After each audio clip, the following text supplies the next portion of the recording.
오늘 성경 말씀은 요한복음 20장 1절에서부터 18절까지의 말씀입니다.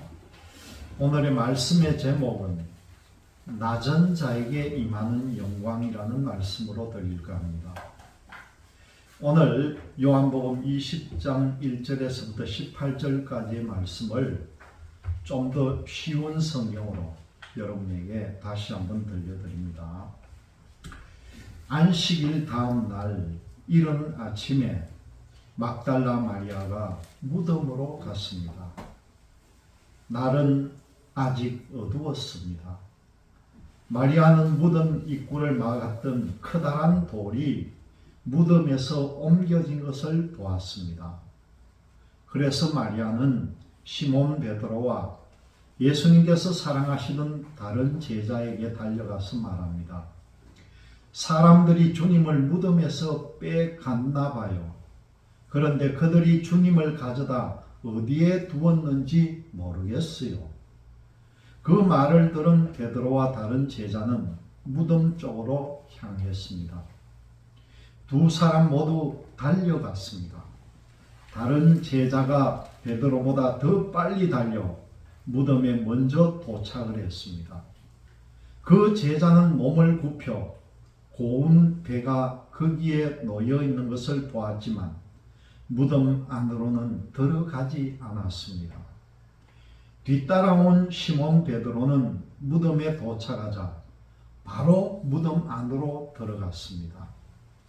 베드로는 고운 배가 거기에 놓여 있는 것을 보았습니다. 그는 예수님의 머리를 감았던 천도 보았습니다. 그 천은 고운 배와 겹쳐 있지 않고 조금 떨어진 곳에 잘 개켜져 있었습니다. 그제서야 무덤에 먼저 왔던 다른 제자도 무덤 안으로 들어와 보고 믿었습니다. 이때까지만 해도 제자들은 예수님께서 죽음에서 살아나야 한다는 성경 말씀을 깨닫질 못했습니다. 그리고서 두 제자는 자기 집으로 돌아갔습니다. 그러나 마리아는 무덤 밖에 서서 울고 있었습니다. 마리아는 울면서 몸을 굽혀 무덤 안을 들여다 보았습니다. 마리아는 흰옷 입은 두 천사를 보았습니다. 두 천사는 예수님의 시신이 있던 곳에 앉아 있었습니다. 한 천사는 머리 쪽에, 다른 천사는 발 쪽에 있었습니다. 천사가 마리아에게 물었습니다. 여자여, 왜 울고 있어? 마리아가 대답했습니다. 사람들이 우리 주님을 어디론가 가져갔는데 주님을 어디에 두었는지를 알지 못하겠습니다. 마리아가 이 말을 하고 뒤를 돌아보자 거기에 예수님께서 서 계셨습니다. 그러나 마리아는 그분이 예수님이신 줄 알지 못했습니다. 예수님께서 마리아에게 물으셨습니다. 여자여, 왜 울고 있느냐? 누구를 찾고 있느냐? 마리아는 그분이 동산 관리인인 줄로 생각하고 당신이 그분을 다른 곳으로 옮겨 놓았다면 어디로 옮겨 놓았는지 말씀해 주세요. 그러면 제가 모셔갈게요 라고 말했습니다. 예수님께서 마리아에게 마리아야 라고 말씀하셨습니다. 마리아는 예수님께 몸을 돌려 아람어로 라보니라고 외쳤습니다. 이 말은 선생님이라는 뜻입니다. 예수님께서 마리아에게 말씀하셨습니다. 나를 계속 붙잡고 있지 말라. 내가 아직 아버지께로 올라가지 않았다.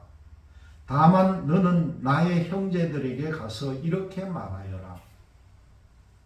나는 내 아버지, 곧 너희의 아버지, 내 하나님, 곧 너희 하나님께로 돌아갈 것이다. 막달라 마리아가 제자들에게 가서 내가 주님을 보았어요 라고 말했습니다. 그리고 예수님께서 자기에게 하신 말씀을 전하였습니다. 이런 내용의 말씀입니다. 이 시간 전하는 말씀은 이 앞에 전했던 말씀에 연이어서 나오는 상황을 다시 한번 여러분들에게 전하는 내용입니다. 여러분, 이 부활 사건은 인류 역사상 전대미문의 사건이며 또 그리스도교 신학에서 가장 중심축을 이루는 핵심적인 사건이자 복음의 진수가 바로 이 부활 사건이라는 거예요. 그래서 사도 바울이 언급한 대로 만일 부활이 없다면 우리가 전파하는 것도 헛것이요 믿는 것도 헛되다, 그렇게 말할 정도입니다. 이 부활 사건은 분명히 역사적 사건이기도 하지만요, 또한 지금도 우리 삶의 현장에서 계속적으로 일어나야 하는 신앙적인 사건이기도 하다는 것을 알아야 합니다. 오늘 설교의 본문인 이 요한복음의 본문을 살펴보면요, 크게 두 부분으로 구성이 되어 있는 걸 알 수 있습니다. 그중 하나는 예수님의 빈 무덤을 확인하는 것이에요. 비어있는 무덤을 확인하는 것이 20장 1절에서 10절까지 말씀이고요. 또 다른 한 부분은 부활의 주님을 만나는 부분입니다. 그 부분이 11절부터 18절까지의 말씀입니다. 먼저는 막달라 마리아가 안식 후 첫날 그 빈 무덤을 확인하고 제자들에게 알리지만요, 이 제자들은 부활을 알지 못했다, 그렇게 말합니다. 9절과 10절의 말씀을 보니까 이때까지만 해도 제자들은 예수님께서 죽으면서 살아나야 한다는 성경 말씀을 깨닫지 못했다는 거예요. 그리고 10절 말씀을 보니까 두 제자는 다 자기 집으로 돌아갔다, 그런 말씀이 나옵니다. 이후에 막달라 마리아가 무덤에서 두 천사와 부활의 주님을 만나고 제자들에게 이 놀라운 사실을 알려줍니다. 그런데 여기에 질문이 하나 있거든요. 여기 본문 속에 많은 사람들이 등장하잖아요. 그 중요한 부활의 주님을 만나는 이 역사적인 순간에 왜 하필이면은 수제자라 할 수 있는 베드로도 아니고 또 그 다른 제자들도 아니고요, 이 당시에 관습적으로 볼 때 하찮게 여겨졌던 신분인 여성이었을까 하는 거죠. 이 더군다나 이 막달라 마리아는 7 귀신이 들렸던 사람입니다. 그런데도 예수님께로부터 고침을 받고 예수님을 따라다녔던 제자 중에 한 명이었습니다. 오늘 이 말씀은 왜 부활이라는 극적인 장면에 마리아라고 하는 하찮을 수도 있는 이 여인이 예수의 제자들과 부활의 현장으로 인도하는 선도자적인 역할을 하고 그 부활의 정인으로 등장할 것일까 하는 질문에서부터 출발한다는 거죠. 여러분, 이 부활은 죽어야만이 부활이 됩니다. 부활은 죽음을 전제로 해야 한다는 거죠.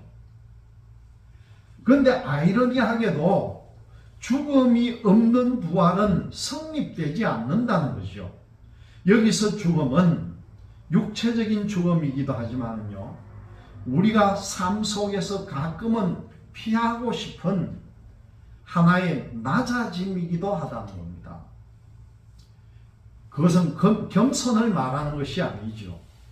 우리가 때로는 정말 인생의 가장 밑바닥 속으로 떨어질 때가 있습니다. 오늘 나오는 이 막달라 마리아도 그렇죠. 막달라 마리아는 한때 7 귀신이 들려서 사람들로부터 업신여김받고 배척을 받는 그런 낮아짐을 경험한 여인입니다. 그렇기 때문에 제자들은 다 도망쳤지만은요, 그 낮아짐을 체험했던 마리아는 안식 후 첫날 아침에 그 예수님의 시체에 바를 향유를 가지고 무덤을 찾아가서 이 영광의 순간을 목도하게 되었다는 거죠.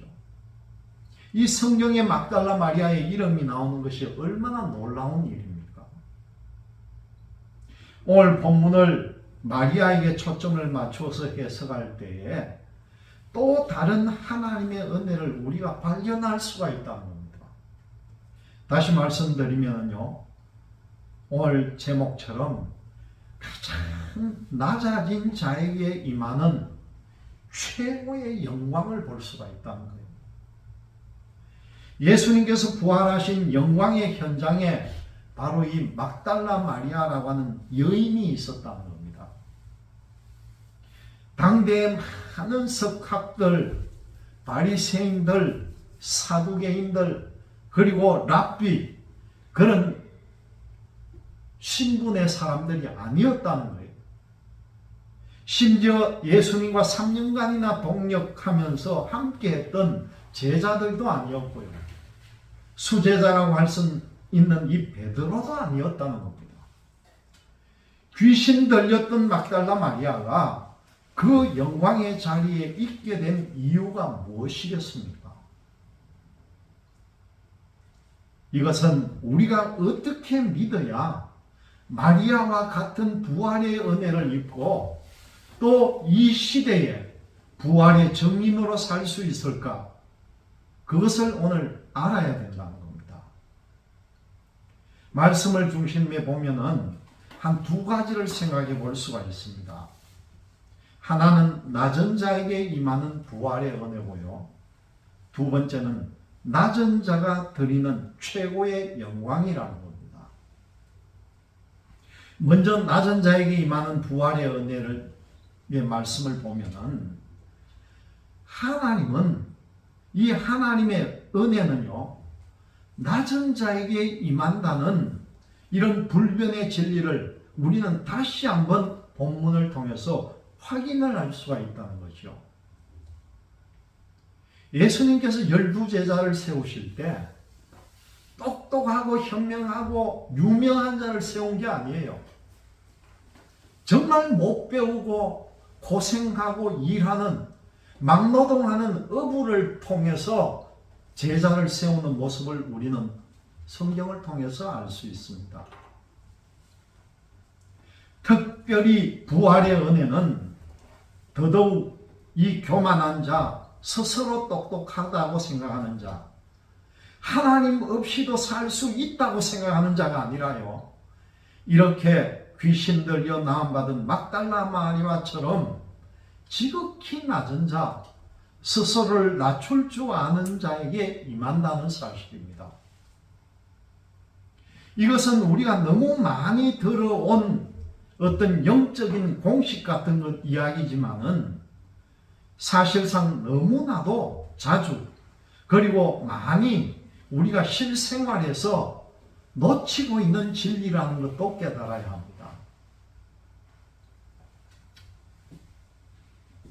어느 미국의 어느 시골 마을에 교회에서 있었던 일입니다. 이 미국 시골 마을 교회에 전혀 듣지를 못하는, 눈으로 볼 수는 있지만은 전혀 듣질 못하는 청각장애를 가진 사람이 예배 때마다 꼭 찾아와서 자리를 지키고 앉아 있었습니다. 다른 사람들은 소리를 전혀 알아듣지 못하는 그를 어떤 면에서 업신여기고 무시를 했다는 거예요. 그런 그가 예배 때마다 항상 교회 맨 뒷자리를 지키고 있었습니다. 그런데 어느 날 하루는요, 어떤 사람이 예배를 마치고 돌아가는 청각장애를 가진 그 사람을 향해서 물어봅니다. 여보세요, 당신은 목사님 설교도 알아듣지 못하면서 왜 이렇게 예배에는 꼭 참석을 합니까? 그렇게 물었다는 거예요. 여러분, 그때 이 청각장애를 가진 이 사람이 뭐라고 대답했는지 압니까? 맞습니다. 나는 목사님의 은혜의 말씀도 그리고 저 성가대의 거룩한 찬양도 전혀 알아듣지 못합니다. 그러나 나는요, 내가 빠짐없이 이 예배에 참석하는 것은 내가 이 세상에서 과연 누구의 편에 섰는지를 내가 확인하고 싶어서 왔습니다. 그렇게 대답했다는 거예요. 이 말 뜻이 뭡니까? 내가 알아듣지는 못하고 목사님 설교도 못 듣고 찬양대 은혜로운 찬양도 못 듣지만 이 예배에 내가 빠지지 않고 나오는 이유는 내가 과연 하나님의 편에 서 있는 사람인가 확인하려고 왔다는 거예요. 우리가 이 시간 잘 한번 생각해 보시기를 바랍니다. 나는 하나님의 영에 속한 사람으로서 하나님 편에 서 있는지, 아니면 나는 사단 마귀에게 쫓겨서 사단 마귀 편이 되어서 사단 마귀의 편에 섰는지 여러분들이 잘 분간하시기를 바랍니다. 여러분들은 하나님 편에 서시기를 바랍니다. 여러분들은 잘 들으면서, 그렇게 잘 들으면서도 과연 누구 편에 섰느냐 하는 것이죠. 오늘 말씀에 나오는 이 막달라 마리아나 이 예화에 나오는 청각장애인은 이 땅에서 지극히 낮은 자입니다. 그러나 마리아는 고침을 받은 후에 자기 소유로 주님과 제자들을 섬겼었고요. 남들은 다 도망을 갔지만은 그 예수님의 십자가 그 곁에서도 끝까지 주님을 지켜보았고요.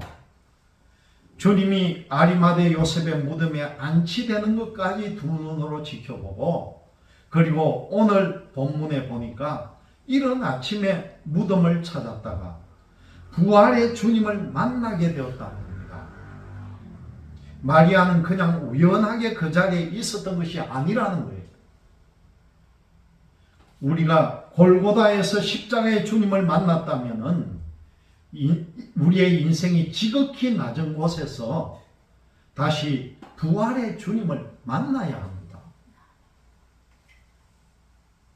두 번째로 보니까 낮은 자가 드리는 최고의 영광이라는 거예요. 마리아는 개인적으로 부활의 주님을 만나는 영광을 누릴 뿐 아니라 제자들에게 달려가서 이 사실을 전하고 베드로와 제자들로 하여금 그 현장을 방문하게 했다는 겁니다. 그러나 이 제자들은 빈 무덤만 확인하고 부활은 알지 못한다는 것이죠. 그래서 제자들은 그냥 집으로 돌아가지만 마리아는 그곳에 머물러 안타까이 울면서 그 무덤을 들여다보다가는 천사를 만나게 되고 결국 부활의 주님을 만나는 놀라운 영광을 누리게 됩니다. 여러분, 여기서 중요한 영적 교훈을 하나 얻게 되는데요. 영적으로 낮은 곳에 처한 자에게 주시는 하나님의 두 번째 선물이 뭐냐고 하니까 최고의 영광을 하나님께 돌릴 수 있는 은혜라는 것입니다. 말씀 앞에 겸손하고 영적으로 겸손한 자에게는 하나님께서 그가 수동적으로 개인적인 은혜만 받게 하는 것이 아니라 더 적극적으로 이 세상 다른 어느 누구도 할 수 없는 행동, 그렇게 곧 귀한 영광을 하나님께 돌릴 수 있게 하신다는 것이요. 우리가 읽은 이 신약 성서에는 여러 명의 마리아가 나옵니다. 베다니에 사는 나사로의 누이 마리아도 있고요. 예수의 어머니 마리아도 있고, 또한 요한 마가의 어머니 마리아도 있습니다. 많은 마리아가 있지만은 오늘 본문에 나오는 막달라 마리아, 정말 모두가 다 훌륭한 주님의 제자들이었으나 부활의 주님을 최초로 목격하고 주님의 증인으로서 대화를 나누었던 이 막달라 마리아가 그 실상을 보면 가장 비천했던 사람임을 우리는 알고 있습니다. 그러나 이 여인이 어떻게 되었습니까? 가장 큰 영광을 주님께 올려드림으로 인해서 정말 주님의 참된 제자가 되는 모습을 우리는 볼 수가 있다는 거예요. 여러분, 주님의 부활은 역사적 사실이면서 또 사건이기도 하지만요, 고정되고 박제화된 역사적 현실로만 남아서는 안 된다는 것입니다. 부활은 내 삶 속에서 마리아처럼 이렇게 낮은 믿음으로 살아가는 우리의 삶 속에서 끊임없이 경험이 되어야 한다는 거예요. 여러분들도 모두 이 막달라 마리아처럼 이런 심성을 가지시기를 바랍니다. 막달라 마리아처럼 사시기를 바랍니다. 그리고 어떻게 합니까? 마침내 내 삶을 통해서 이 최고의 영광을 주님께 돌리는 이 현재적 사건으로 경험되어야 함을 믿고 오늘 부활절을 맞이하면서 부활의 은총을 누리는 삶을 살아가는 여러분들이 되시기를 주님의 이름으로 기원드립니다.